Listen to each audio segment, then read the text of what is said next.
Friends, कैसे हैं आप सब। आज हम डिस्कस करने वाले हैं बीटा ब्लॉकर्स। इसी पहले वाली वीडियो में हमने अल्फा ब्लॉकर्स पूरा तरह से कंप्लीट कर लिया था। ठीक है, तो आज हम देखेंगे बीटा ब्लॉकर्स। बीटा ब्लॉकर्स क्या है, इस यूनिट का सबसे लास्ट टॉपिक है। तो बीटा ब्लॉकर्स क्या होते हैं? सिंपल, जो बीटा ब्लॉकर्स को जो बीटा रिसेप्टर है उसको ब्लॉक कर दे, ठीक है, तो उसको क्या बोलेंगे? Beta blockers. Beta blockers are classify as a two types of based on their structure. First जो हमारा एराइल इथेनोलामाइन एंड नेक्स्ट जो हमारा है एराइल ऑक्सीप्रोपेनोलामाइन। तो सबसे पहले हम देखेंगे एराइल इथेनोलामाइन। इसका सार क्या है, यानी स्ट्रक्चर एक्टिविटी रिलेशनशिप क्या है इसका। तो हमने इसका जो एग्जाम्पल लिया है वो एग्जाम्पल है आइसोप्रोटीरिनोल। तो आइसोप्रोटीरिनोल का ये स्ट्रक्चर है हमारे पास। तो हमें इसमें क्या करना है, स्ट्रक्चर एक्टिविटी रिलेशनशिप देखना है। देखो, स्ट्रक्चर एक्टिविटी रिलेशनशिप क्या होता है, अगर हम किसी ग्रुप को हटा के, सपोज हमने यहाँ से एन के पास, यानी जो हमारा NH है, इसके पास कोई और ग्रुप ऐड कर दिया, तो उसकी प्रॉपर्टीज़ क्या होंगी, वो चेंज हो जाएंगी। ठीक है, तो हमने स्ट्रक्चर एक्टिविटी रिलेशनशिप, यानी स्ट्रक्चर जब हमने चेंज किया उसकी एक्टिविटी क्या होगी, तो स्ट्रक्चर एक्टिविटी के बीच में हमने रिलेशनशिप देखना है।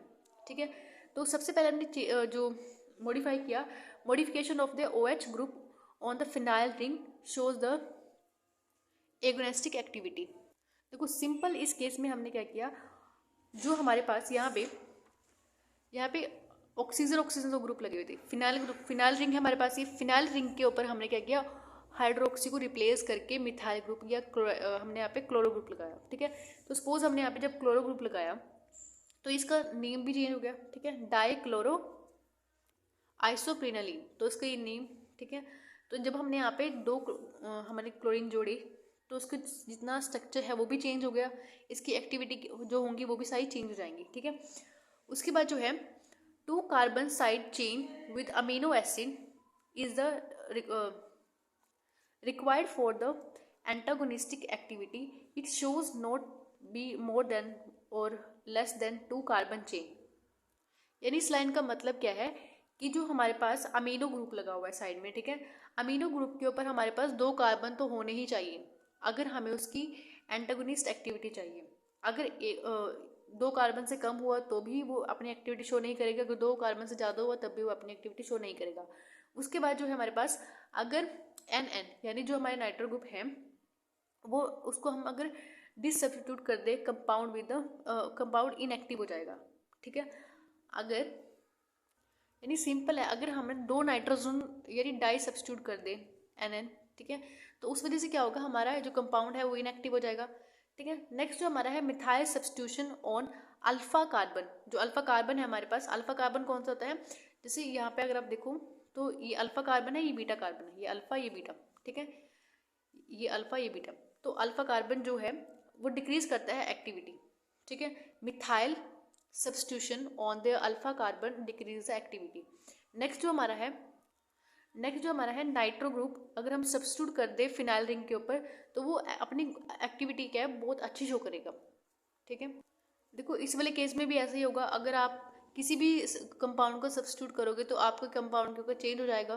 ठीक है, आपका जो उसका स्ट्रक्चर है वो चेंज हो जाएगा, उसकी एक्टिविटी सारी चेंज हो जाएगी।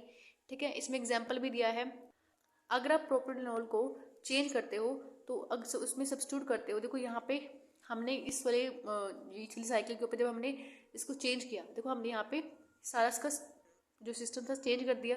ठीक है, तो यहाँ पे क्या हुआ, इसका जो स्ट्रक्चर था वो भी चेंज हो गया, इसकी सारी एक्टिविटी भी चेंज हो गई। इसका जो नाम है, इसका नाम क्या बढ़ गया हमारे पास, मेटिप्रोनोलोल। ऐसे ही हमने जब हमने इसमें और आगे, जैसे यहाँ पे हमने ऑक्सीजन ग्रुप ऐड कर दिया, यहाँ पे जो हमारा NH2 ग्रुप है वो जो हमने ऐड किया तो उसका स्ट्रक्चर पूरी तरह चेंज हो गया। ठीक है, अभी हम इन ग्रुप को आगे फर्दर पढ़ेंगे। देखो एक चीज़ और भी है, जब आप बीटा ब्लॉकर्स को जब आप पढ़ोगे तो यहाँ पे जितने भी हमारे पास ड्रग्स होंगे वहाँ पे ऑल लगा होगा। ठीक है, देखो यहाँ पे ऑल सब जगह ऑल लगा हुआ है। ठीक है, अब हम इन जितने भी ड्रग्स हैं हमारे में इसको सीरीज वाइज डिटेल में डिस्कशन करेंगे इनकी। ठीक है, तो जो सबसे पहले हमारी ड्रग है वो है प्रोपेनॉल। इसका स्ट्रक्चर है हमारे पास। ठीक है, ये हमारी क्या है, प्रोपेनॉल, और इसका साइड इफेक्ट क्या है, हाइपरटेंशन का, ये हाइपरटेंशन, ब्रेडिकार्डिया, ब्रोंकिस्पाज्म और कॉन्ट्रैक्शन, कॉन्स्टिपेशन। ठीक है, डायरिया करा सकता है ये। इसके काफ़ी सारे क्या हैं, साइड इफेक्ट हैं।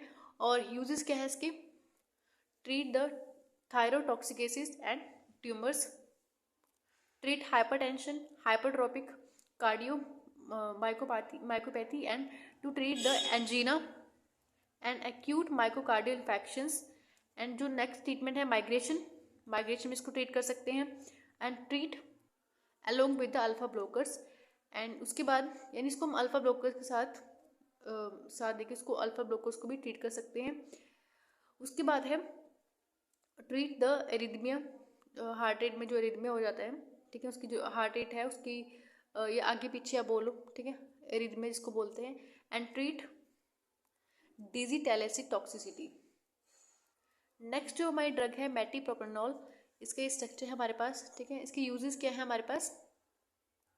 Treat glaucoma, a condition in which increase the pressure in the eyes can lead to the gradual loss of vision. Eyes के लिए इसको यूज कर सकते हैं, ठीक है। एंड ये क्लास है medication is a beta blockers की। नेक्स्ट जो हमारे पास है एटीनोलोल, ये इसका स्ट्रक्चर है। इसकी जो ट्रीट किसको करता है, जो congestive cardio failure and hypertension भी इसका हम ट्रीट कर सकते हैं। And used to treat the ventricular tachycardia and supra ventricular tachycardia. जो वेंटिकुलर आपने सुने हो, वेंटिकुलर और लेफ्ट वेंटिकुलर, राइट वेंटिकुलर, ठीक है, वो वाले वेंटिकुलर है ये, ठीक है। उसके बाद है treat the acute myocardial infections and arrhythmia and use during their myocardial surgery to low the risk of the death. देखो सबके यूजेस थोड़े से सिमिलर है, ठीक है। उसके बाद है बीटाक्सोलोल, तो ये इसका स्ट्रक्चर है हमारे पास। इसका जो यूज़ है हम ज़्यादातर आइज के लिए करते हैं। ग्लाइसीमिया क्या होता है कि इसमें जो आइज में प्रेशर है वो थोड़ा सा इंक्रीज हो जाता है, ठीक है। जो आइज में प्रेशर इंक्रीज होता है तो जो विजन है वो खराब हो जाती है, ठीक है। तो हम इसको इसमें भी ट्रीट कर सकते हैं and decrease the pressure of eyes. Next जो हमारा है इजमोलॉल, ठीक है, इसके ये स्ट्रक्चर है एंड ये किस में ट्रीट कर सकता है, ये ट्रीट एरिथमिया, ठीक है। सेम सारे के सारे वही हैं, आप इसको एक बार देख लेना, ठीक है।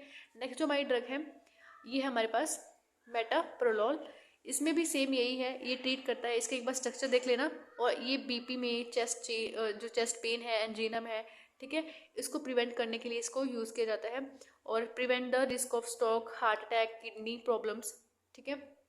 इसमें तो सिंपल आपको सिर्फ स्ट्रक्चर और यूजेस देखने हैं, ये आप खुद कर सकते हो, ठीक है, ठीक है। ऐसे ही स्ट्रक्चर है लेविटोलॉल का। तो जो लेविटोलॉल है इसमें ये करता क्या है, अल्फा और बीटा ब्लॉकर्स दोनों, ठीक है, ये चीज़ ध्यान रखना, अल्फा और बीटा।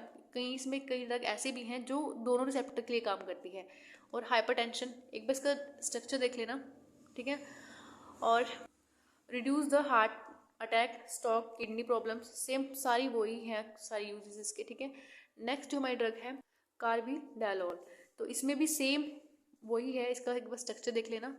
उसके बाद ये भी उसकी यूजेस हैं, hypertension, congestive cardio failure, heart attack के लिए प्रिवेंट द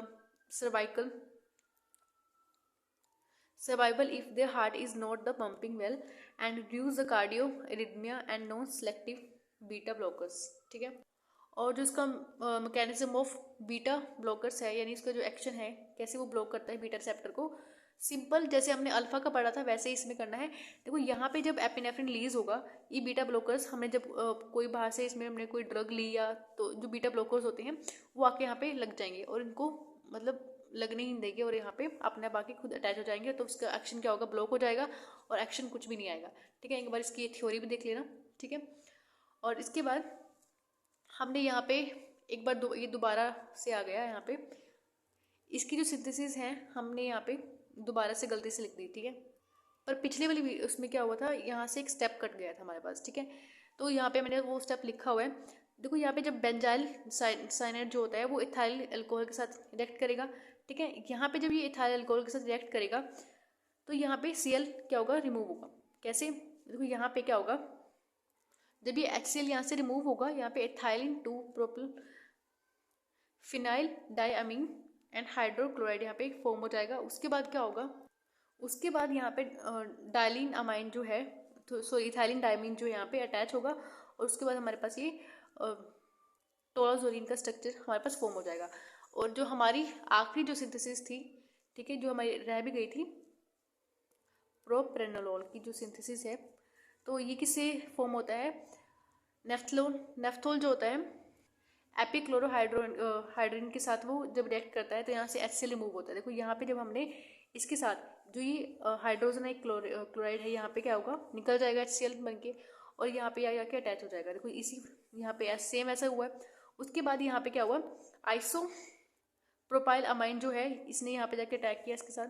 तो यहाँ पे जब ये अटैच होगा तो इस केस में क्या होगा, यहाँ पे ऑक्सीजन, यहाँ पे हाइड्रोजन दो होंगे, यहाँ पे ये वाटर रिमूव हो जाएगा और उसके बाद यहाँ पे जाके हमारे पास स्ट्रक्चर फॉर्म हो जाएगा, प्रोपेनोल का स्ट्रक्चर हमारे पास फॉर्म हो जाएगा। ठीक है, तो ये थी हमारी आखिरी सिंथेसिस और इसके बाद सारी यूनिट ये खत्म हो चुकी है।